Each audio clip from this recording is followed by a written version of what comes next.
Hey, everybody, welcome to the Round Table, the podcast where we talk about what we want, when we want. Now, somebody requested that we talked about podcasts. I didn't mean that. That came out wrong. You guys want to talk about podcasts? How do you feel about cereal? Are they still doing that? Bad. Mark Maron, what a man. No, somebody requested that we talk about politics, another word that starts with P that is in my brain. However, this is a podcast about us talking about what we want when we want. Now, when we want. Now. What we want to talk about is not politics. We actually tried to do a podcast where we talked about politics, and it didn't go much of anywhere. Now, here's why we don't. We'll probably check in on certain things from time to time, but here's why this is not a politics podcast. If I may attempt to summarize, there are basically three things that a lot of people do with politics. Number one, they give themselves to the fretful industrial complex, the people that want to make money from you by telling you what to be afraid of, whether it's Daily Wire, Cernovich, whether it's MSNBC, whatever. There's lots of people that want to tell you the world's going to hell in a handbasket, and why not buy some toothpaste from their sponsor And some gold. And some gold, yes. Buy gold. Beer Talk, USA.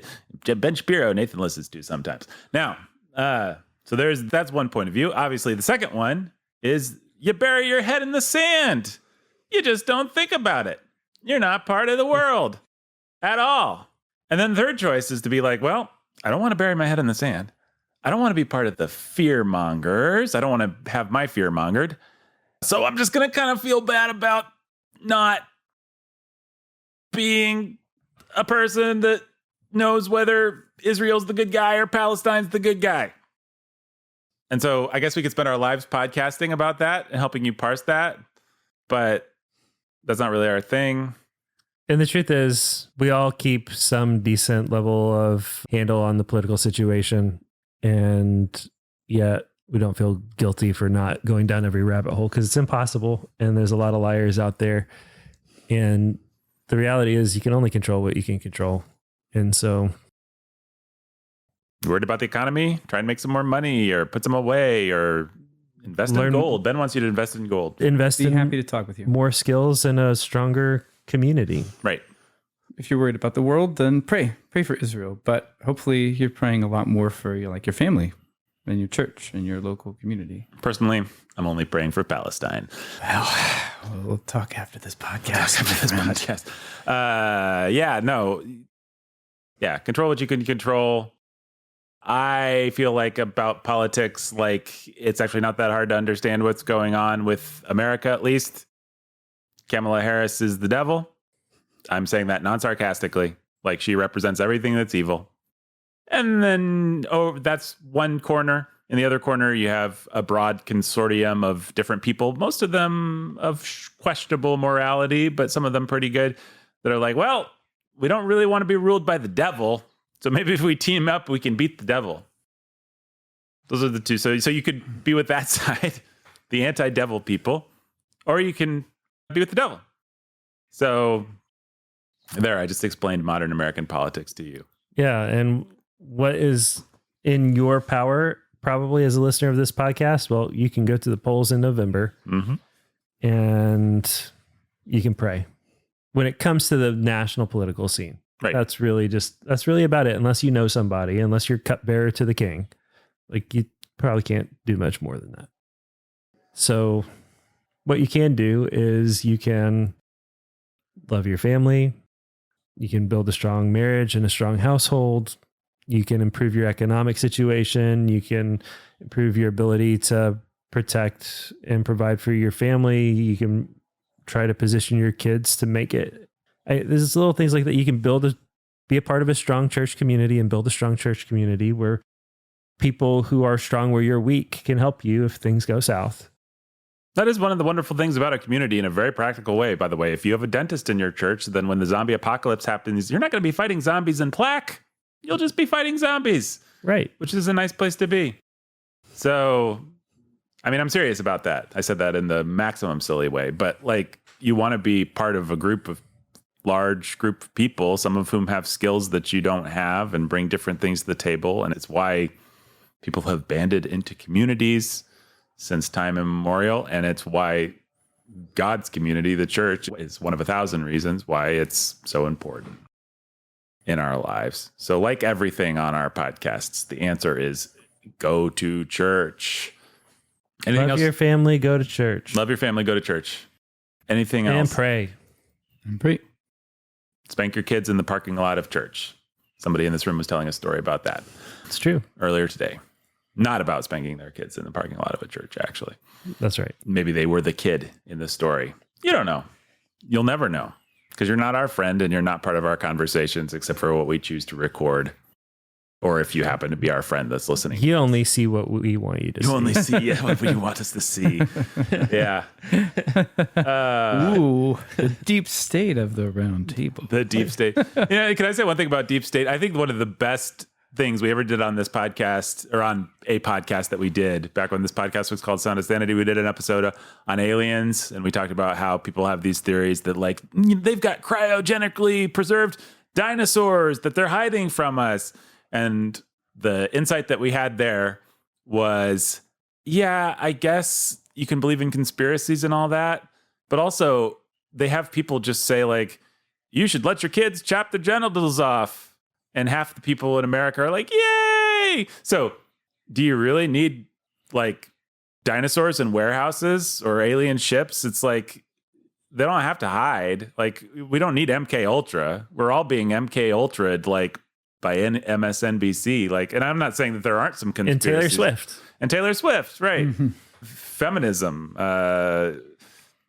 There's lots of like just bold. They've already convinced the whole of our country that men and women aren't different and that you can just sort of like say that you're a woman and now you are one, and it doesn't matter what your body parts or your chromosomes say. And that you should be able to murder your babies, and give your kids, anybody should be able to give your kids puberty blockers and chop off their genitals.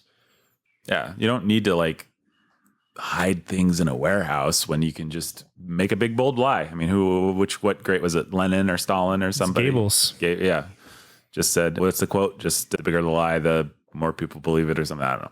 Yeah, something like that. Something like that. He said it in German. We're not German. So there you go. There's our politics podcast. Hope you enjoyed it, Gunny. Guys seen any good movies lately? Read any good books? Not if you ask me like that. All right. You want it to be 10% gayer the way I asked? Exactly. Ben, seen any good movies lately? That's more like it, Nathan. Yes, I have actually. Oh, do tell. Okay. Let's see. What did we watch? We watched The Man Who Shot Liberty Valance for the first time. My wife and I. Yeah, we talked about that being a movie on a podcast not too long ago. We did. One of the great Westerns. Did you like it? Jimmy Stewart, John Wayne. Liked it a lot. I wasn't sure, actually, after finishing it, how much I liked it. But the more I thought about it, the more I thought, I really like this.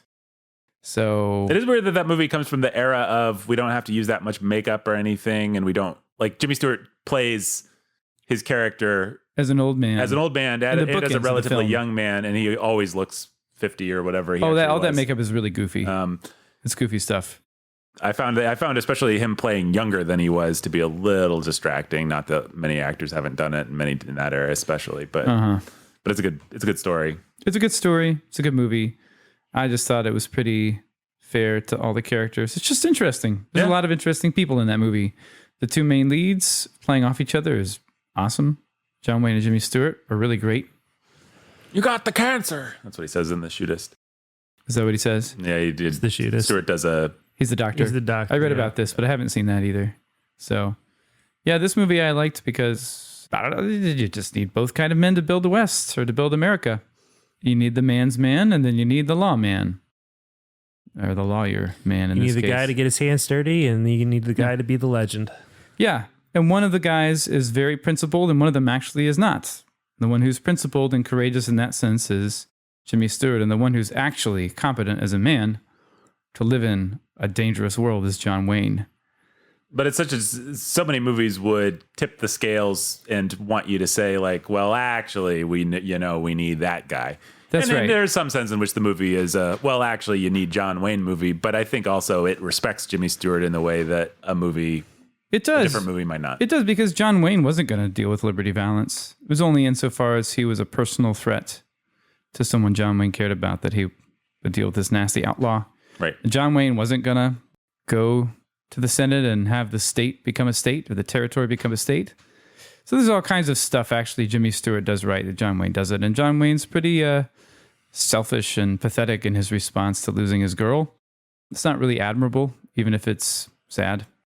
There's just all kinds of stuff the movie, if it would be actually pretty easy to understand watching it and thinking, John Wayne's a better person than Jimmy Stewart. But the movie actually doesn't really do that. I guess if people don't know, it's a black and white, but very late in John Ford's career. John Ford, the great director of Westerns and the great definer of America and all that. Well, I considered watching that not long ago and instead put on a movie that deals with similar issues, also John Ford, The Searchers. Which is much more from the point of view of the John Wayne archetype or the... Yes, but it's the same archetype. Right. And it's just much more... He may not be the hero that you want, but he's the hero that we needed. Right. Type of a thing. Yep. And we have to reckon with it. We have to be honest about it, but we also have to see the virtue in it because we'll take our monsters over their monsters any day. Yeah, absolutely. Yeah. Well, even the way that they have the girl who, I'm sorry, folks, spoilers, but she's, John Wayne intends to marry this girl. Jimmy Stewart comes into town and he represents this whole world of knowledge and world outside their little frontier town to her. And he teaches her to read and she's just kind of swept off her feet by him instead of the macho man, John Wayne. And John Wayne, because of his love for this girl, saves the life of Jimmy Stewart by killing the outlaw Liberty Valance. Basically in a way that's like almost murder. But what you have in both of these movies are these guys that they're frontiermen and they're built. The idea is they're built to be frontiermen, and that means they're not built for civilization. Yeah. They cannot be part of it. And so John Wayne's character, Ethan Edwards in The Searchers, the movie makes it clear that he's in love with his brother's wife, but his brother's the settler and he's the frontiersman. He's the guy that goes out and kills the Indians. And so he can't have that. He's not going to have it. But he sure is going to make everybody pay when they rape and murder the love of his life, who's also his brother's wife.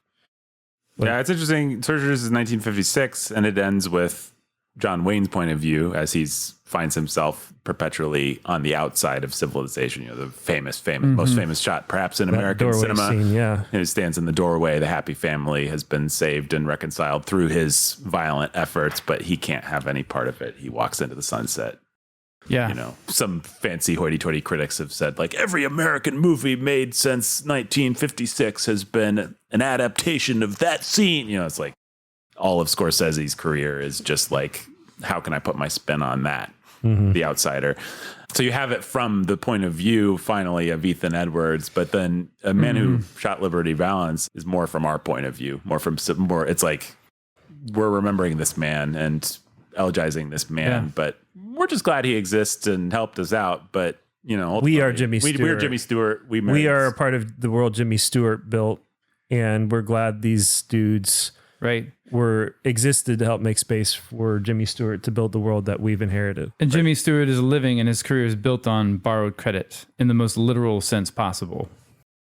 And he's married because of borrowed credit from John Wayne. Yeah, in The Searchers, the closest thing you really get to that is just a little speech that the old lady makes where she's like, well, this is going to be a great place someday. It's just going to take a lot more blood. If you remember that speech. No, I don't remember it at all. They're out there on the Texas plains and it's a difficult, hard life. And you're dealing with the Indians who are running raids and all this sort of stuff. And she's like, well, and I think the old dude is like, I don't know why we came here, what we're doing. And she's like, well, you got to have, this is a very loose paraphrase. She's like, you got to have faith for where we're at in the process. Texas is going to be an amazing place to live someday. It's going to take a lot more bones in the ground and a lot more blood being spilled before it gets there. We're early.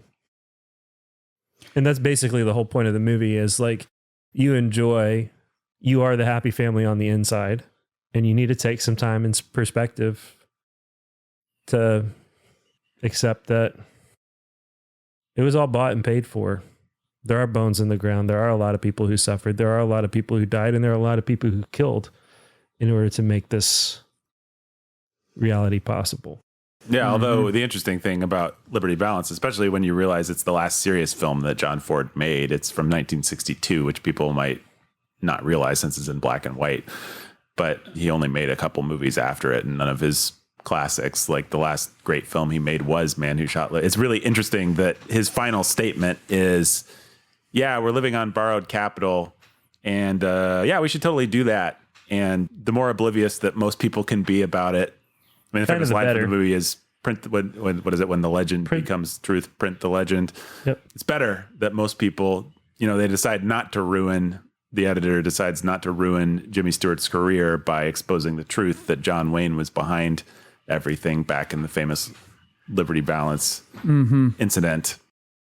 Better if most people don't know what got them there. And it's an interesting, morally ambiguous note to...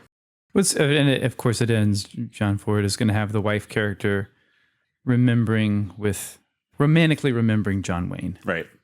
But I think what's interesting to me about her is that it's clear she wouldn't have been totally satisfied with either man. Right. I think that the movie plays really fair with you. It's like, does that signify that Jimmy Stewart is actually an impotent sort of useless? No, of course not. No, actually, he's quite potent in his own way. He won for a reason. But also... And then he's like built the state. Like he's done great things. He's awesome in his way. But also, of course, she's going to mourn. She didn't marry John Wayne. Well, I mean, especially when you look back over the years and remember him, it's even easier to sentimentalize him. I don't know how... Maybe I'll give John Ford a lot of credit and say I think some of that's going on too. Well, certainly beats the other famous movie where somebody doesn't marry Jimmy Stewart and then just becomes a spinster librarian because that's all that can happen when you don't marry Jimmy Stewart. I think that's pretty fair. She's a librarian. The library. Oh my goodness. Anyway, it's a really good movie. It's full of all kinds of weird stuff. You get a weird glimpse into early American politics, which I don't know that all the insane theater of it made sense. And I just didn't expect to spend 10, 15 minutes in the weird world of at least John Ford's version of early American politics with this bizarre... I don't even know how to talk about it. I just never seen a guy... Major Cassius Starbukle, a sort of a politician who he just has to base this off some historical sources or whatever, because this guy, I've just never seen anyone act like that in public, but I don't know, just added something to my knowledge of America. It's an interesting movie. It's not an action movie by any stretch. If you feel like what you want in a Western is people going down dusty streets blowing each other away, then don't watch Man Who. But if you want a good drama set in the West. Gonna get some tension about a steak. Yes. You are, and you're gonna get some John Wayne violence. Yes. I mean, and you're gonna come away feeling, I don't know, you come away feeling in one sense like you got quite a lot of John Wayne.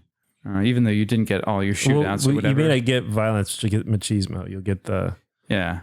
I'm good. You didn't realize I was here, but now that you know I'm here, we're going to play a game of chicken in front of a whole crowd, and I'm going to win. Yeah. That's cool. That stuff is, I think, some of John Wayne at his best. He's awesome at it.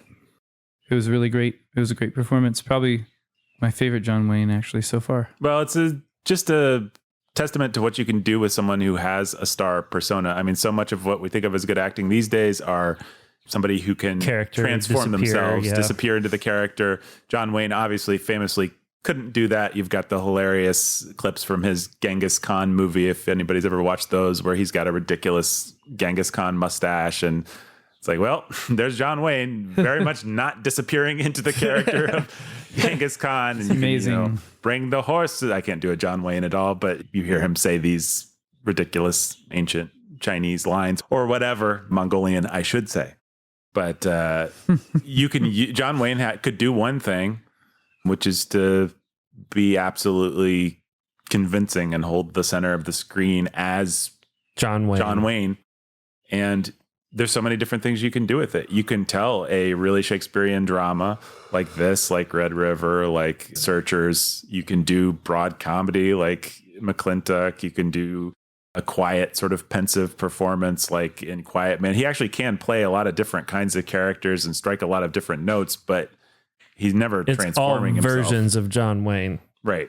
It's just like, how do you plug that persona into different kinds of stories? And I think that there's virtue to that. I don't need Robert Downey Jr. to disappear into roles. No, you need him to sparkle. See, like, okay, you're there to see megawatt stardom. You're there to see charisma. You're there to see that extra level of charm or whatever it is that, that extra bit of pixie dust that he brings to something. Like that's part of what you came for. And Humphrey Bogart had it, and John Wayne had it, and Cary Grant had it, and Tom Cruise has it, Brad Pitt has it. Like there are stars. Right. Will Smith has it. Whatever you think about Will Smith, he has so much cachet because he has so much charisma, and very, very few people have it, and it's fun to watch. Yeah, it's great. Which is what makes Twisters so interesting. Yes. Well, there you go. You've brought us full circle, or destroyed the circle, or twisted us all around. I destroyed the circle. We were talking about cinematic classics, and now I'm going to talk about Twisters. You're like a tornado, Jake. You don't run from your fears, you ride them. I saw that in the trailer, and I saw it in the trailer. Well, Jake, like a reference to famous bull named Tornado. You chased, you rode, you survived, to quote the very unmemorable tagline on the poster. You went to you see this with some children. One kid. Child. It was a birthday present. It was a birthday present. Okay. It was what he wanted to do for his birthday. Sensible. Actually wanted to see Twisters in IMAX on his birthday, but thank Ryan Reynolds for destroying that. Thank you, Ryan Reynolds. But from what I hear, he would not have enjoyed it in IMAX because he was a little. He would have enjoyed it less than he did enjoy. Yeah, we did see it in premium Dolby Atmos reclining seat. Nice. It was a very nice theater experience, but it wasn't IMAX, which is what he wanted. But yeah, what's fun about the movie is it does a way better job with the storms than Twister did. So that's cool. Mm-hmm. And it actually is cool. There's some real beauty and chaos, and we should just establish real quick, none of us in this room stand for the original. No, but like that movie sucks, right? No, it's a bad movie. Yeah. I actually rewatched it just to see if I was right that it was bad. It's kind of been in the wake of this sequel riding a nostalgia wave, and people are like, yeah, remember when Cary Elwes could play the bad guy and Philip Seymour Hoffman was just actually a fun character. It's like, it all sucks. And Paxton everything and about Hunt, I like them both a lot, but they can't hold. They can't hold the center of the screen. No, and what this movie does have is it has a megawatt star, or at least a megawatt performance. Glen Powell is or feels like the real deal in a way that we haven't had somebody under the age of 40 feel like in a long time. At least that I have felt like he really is. He really does sparkle. He really does pop. It's like, and it's an old school kind of pop. Like it's like a high testosterone, no apologies. The movie doesn't make him apologize even for being a man at any real point. Like he's just sort of like this reckless cowboy who is gonna ride into the center of the storm because yeehaw, baby. And it's fun and it's engaging and it's charming and he's funny. And have you heard that Spielberg made him cut the kiss? It was a big thing that came out. I haven't seen the movie, so I can't really comment, but apparently he was supposed to kiss the girl at the end. At the end. That was actually filmed in the movie, and Spielberg was just like, nah, it's stupid. We don't need to make this about romance. I wondered about why we didn't get that. Film Twitter has unanimously said that Spielberg was an idiot and that it should have happened. Film Twitter has declared Steven to be his usual sexless self and to have to botch this one. I think he's right. I think Film Twitter is probably right. I assumed that was probably the case, but yeah. So should I, as a man who I guess we could say is middle-aged and has no children that are interested in this thing, a wife who actually does have some nostalgia for that stupid Paxton movie. You'll have a lot of fun. You should go see it at the drive-in. Okay. You'll have a lot of fun. The sexuality is very minimal. Like, even like Glenn Powell doesn't have a shirtless scene.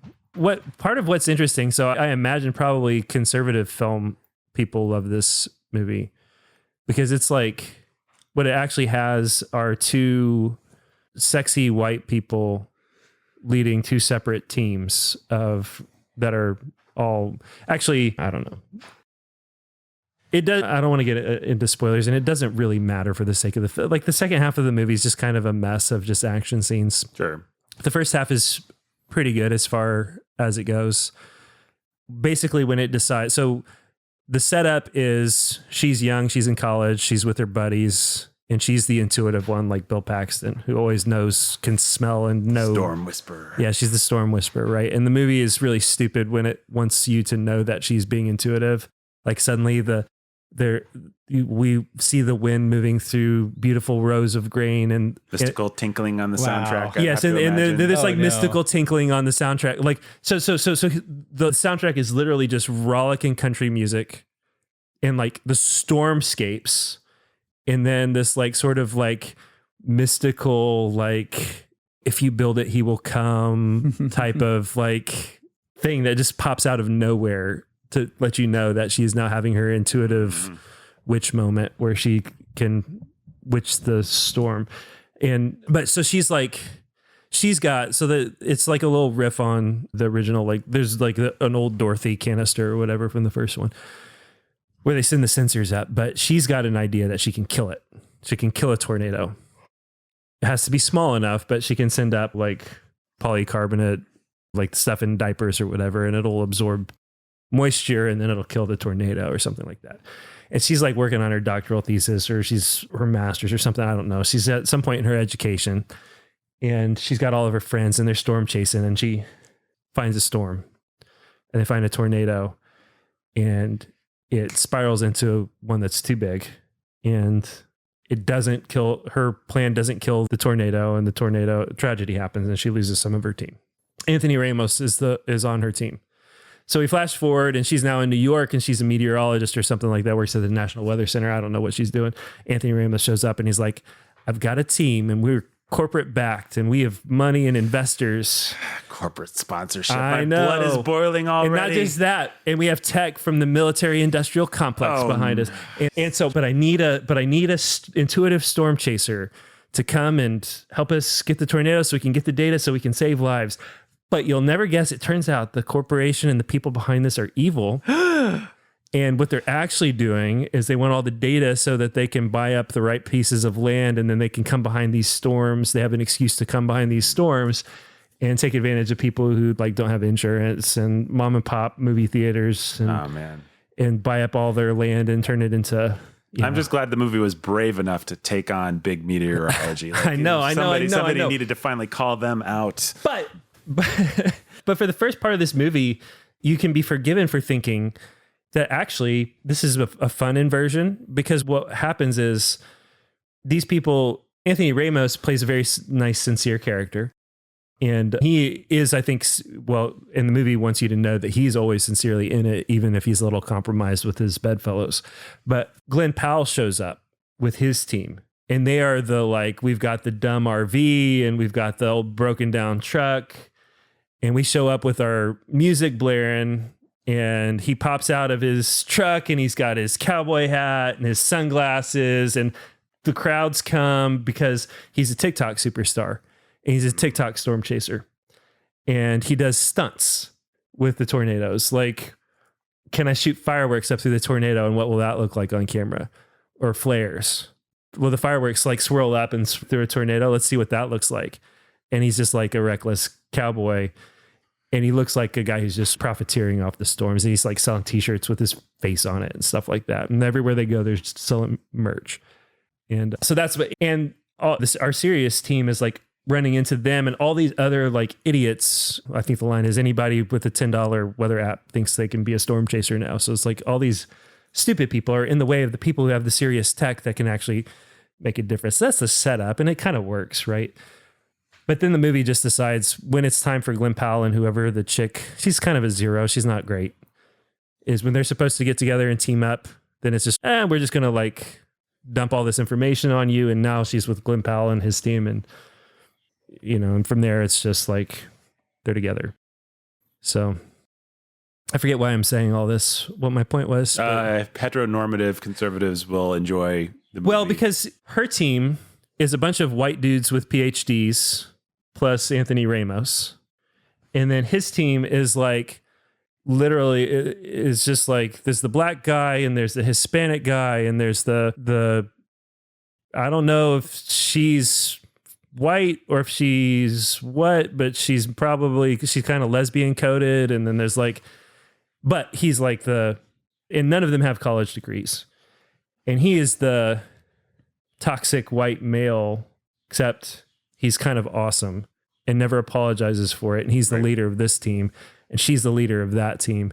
And you have a white power couple who are just like heteronormative at the center of things, making things awesome. And everybody else is supporting cast. And Anthony Ramos, by the end, of course, betrays the other team and comes over and joins Team Awesome. Whew. And so it's just like this white power couple at the lead of all these, of your DEI sort of thing. So you can imagine like some liberal idiot being like, well, it was a fun movie, except for the fact that they didn't give a crap about climate change and they didn't care about, and they put all these white people at the center of it. And they made all the people of color serve the needs of the white power couple. And we didn't have any explicit LGBT thing. And did I mention that climate change is a thing? And they've said it. I've read the articles or seen the articles. It's just like, and then you're going to have the other side being like, they don't care about climate change. And look, a white power couple. That's cool. And look, he's like a cowboy and like this testosterone and he's sexy and she is too, kind of, maybe not really, but, and he never apologizes and he gets to be the hero and she also gets to be the hero and it all makes movie logic sense and nobody is like undercut. In that sense, it fits more in the same sort of vein as like Top Gun Maverick. Right. Like something Tom Cruise would do where it's just like hard to object to almost anything in the movie on any kind of like moral ground, pretended or imagined. He's just not going to make a statement. You can be mad that he doesn't make a statement, but no statement is made here. So everybody can enjoy it for just what it is, which is just a fun suspense thriller type of a thing. I mean, I really think one day somebody's going to make a movie like that. They're not going to have Steven Spielberg standing over their shoulder saying, dial down the old school sexuality, but they're going to actually go the step of dialing it up to maybe late 80s, early 90s levels. And I don't mean like sex scenes and stuff. I mean just like basic man-woman sort of stuff where Glen Powell's like, he's the cowboy and she's pretty inhibited, but she needs to let go of her inhibitions and just be Glen Powell's girl. And like somebody will actually just go the extra step and really just do that. And I bet they'll make $1 billion because I think people are. This movie was so close. Right. This movie was so close to having the sexual potency that you've missed from movies for 3 decades. And Tom Cruise has been close a couple of times. He was close with his last Mission Impossible, but nobody just wants to go that final step. But what was so interesting was that Glen Powell had so much promise, has so much promise as the kind of actor who can and is willing to do that. Right. That we've got, it's almost like you can have the guy, you can still get away with having the guy be that sometimes, but you can't get away these days with having the girl just be completely vulnerable to it. Right. But if somebody just went there, I really bet they'd make money. I think it'd be a good business decision. Yeah, the yammering class would yammer about it, but what else is new? The Walmart class would buy tickets. Yeah. And I mean, yeah, and it was so close at the end too. Well, it's interesting getting the window into Spielberg because there's probably a Spielberg on every production who's like, but let's not make it that. That's not actually empowering, or let's not make it about sex. Like, dude, the movie's very much about sex. Well, not according to Steven Spielberg, and he knows more about movies than you do, Jake. Probably. He probably does. I'm gonna give him that. Well, it's interesting that he felt like threatened on the behalf of an average audience and was like, nah, take it out. Shouldn't be there. It's weird. I don't know what to say about it, but it's just really interesting. I mean, Spielberg is bad at sex and famously uncomfortable with it. I mean, and bad with female characters and everything. Right. In the Indiana Jones movies, the most awkward thing about them is the sexual stuff. The man-woman stuff is just always weird. And in something like Jurassic Park, he basically just makes it as asexual as he can. Yeah, absolutely desexed. Right. It's Alan Grant's going to become a father, but and Laura Dern's, I guess, playing a woman, which is quite a performance leap for her, actually, but it's not emphasized in the movie itself. Ben, your Twisters thoughts? Nothing. Big fan of that first one? Hate it. Yeah, man, that movie was dire. It was awful. It's bad, and it's worse on a rewatch now. I mean, it has nothing. I would put it in the same category with like Tommy Lee Jones's Volcano. Never saw that. Maybe like Armageddon. Like there was just these late 90s disaster I would rather movies. watch Armageddon. Well, at least Armageddon's going to be like colorfully, aggressively bad in a way. Right. You're seeing something on the screen. You're still going to have Bruce Willis and Ben Affleck still having some star power at that point in their... I mean, I might not do Armageddon just because the feverish, nonstop cutting of the edit. That was one of the movies I've hated most of any movie I've ever seen. I don't think I hated Twister so viscerally, although Twister was awful. But well, Twister isn't even worthy of hating. Yeah. Right? Like it's just a bad movie that you wasted your time and you forget about it. Well, the thing is, it came out in, I want to say 96, 97. I want to say 96. 97. Well, okay. I don't really know. It had the pedigree. It had Spielberg's name on it. It had Crichton's name on it. And you got to remember, this is 3 years after Jurassic Park. I mean, Crichton is the premier combiner of science and entertainment and suspense. And so you're not just expecting an okay movie going into Twister. You're really wanting like what they did for dinosaurs in Jurassic Park. Was Jan de Bont just coming off Speed? He was, right? Speed was like 95 which is or something. kind of a masterpiece of it in its own way. But Jan de Bont was no good at Twister. And then Jan de Bont went on to make Lara Croft Tomb Raider: The Cradle of Life. 1996. Who is the real expert on cinema here? Not Ben. 1997, my foot. Whatever. The dark side of nature would be the tagline of that movie. Neither Twister has had a good tagline. It's a great concept because, I mean, probably the movie says something like this, but like the United States has disproportionately more tornadoes than anywhere else in the entire world. I think this was in the movie, like 60 to 70% or something of all tornadoes are in the United States alone. You know, I gotta say, the concept doesn't work for me. I think that's one of my problems with it.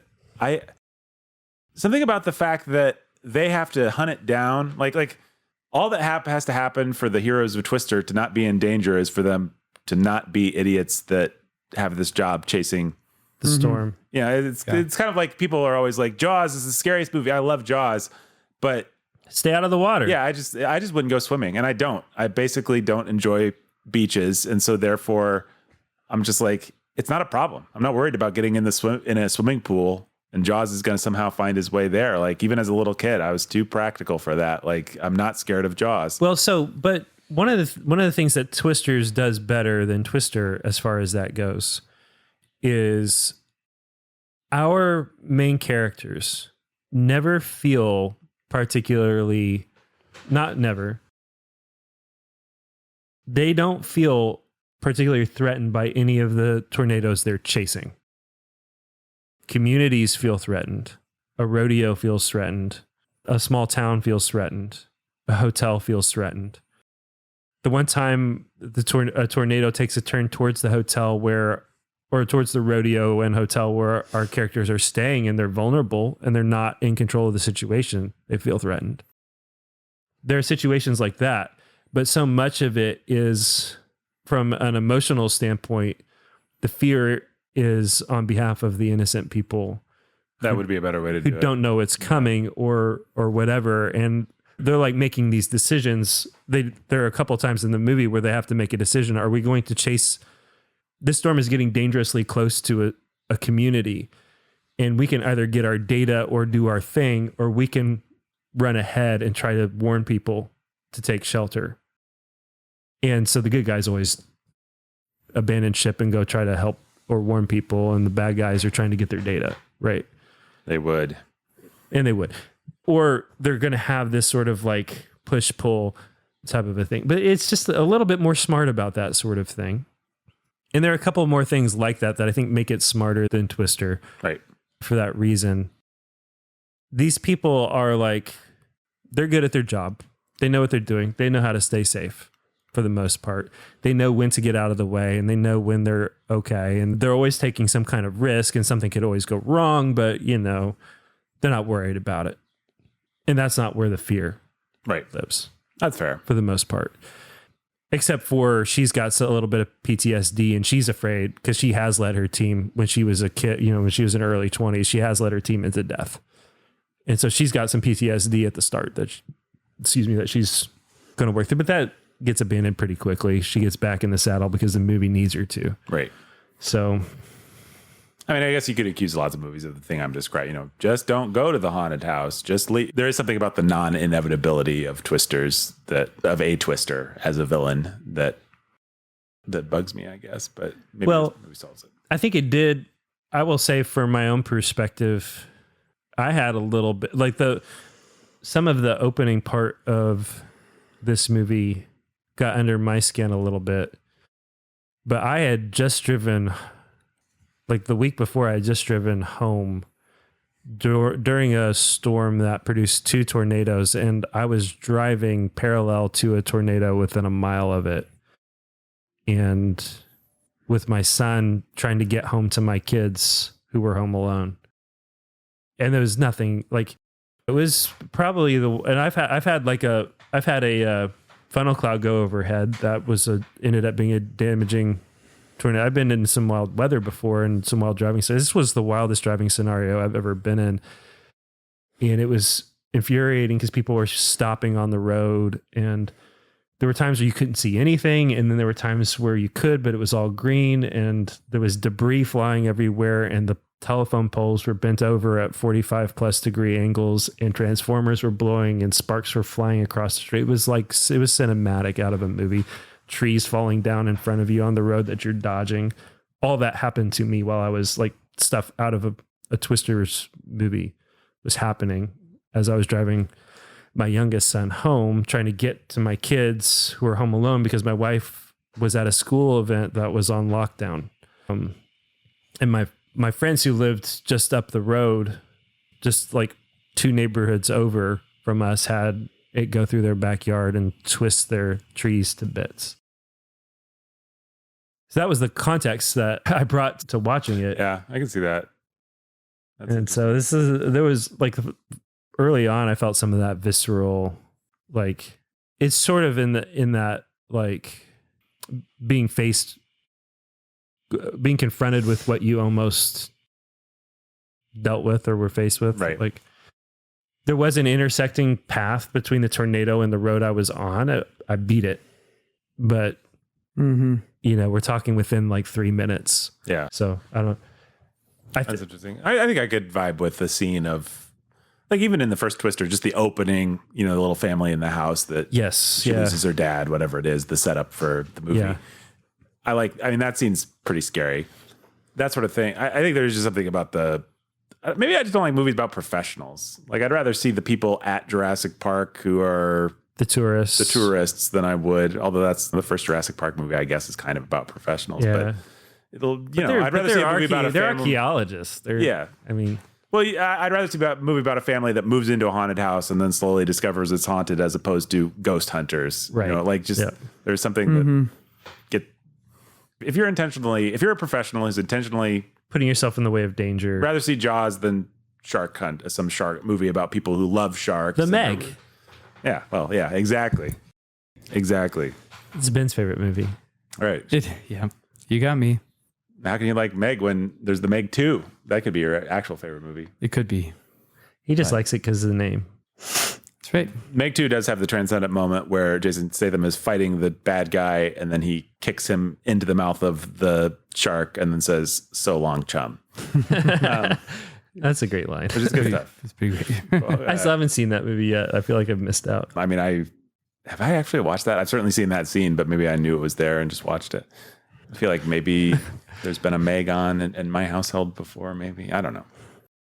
When I was a kid, I was like, Hollywood does realize there's these things called megalodons and they could be making a movie. Like I was always there for a Meg movie, but then why didn't they just make a good Meg movie? Because it was cheaper and easier and more profitable to make a bad one with Jason Statham. And they were right. I don't know if it was easier. I'll grant you that. I don't know if it was more profitable. All right. We've talked about Twisters. We've talked about politics. We've talked about The Man Who Shot Liberty Valance. A little bit about The Searchers, even. A little bit about The Searchers. I've not seen any great new movies to talk about. I went and saw Ponyo in the theaters with my 3-year-old. That was fun. Thought about that. Cool. Yeah, it was great. But I don't know that I have any exciting thoughts about it. She likes ham. And she's a cute little mermaid thing. And it was fun. All right. We talk about what we want, when we want. We have nothing further to talk about. Support us at patreon.com/Sound of Sanity, patreon.com/The Bookening, or patreon.com/Sanity at the Movies. I guess that's the one you should probably support since that's actually what this podcast is.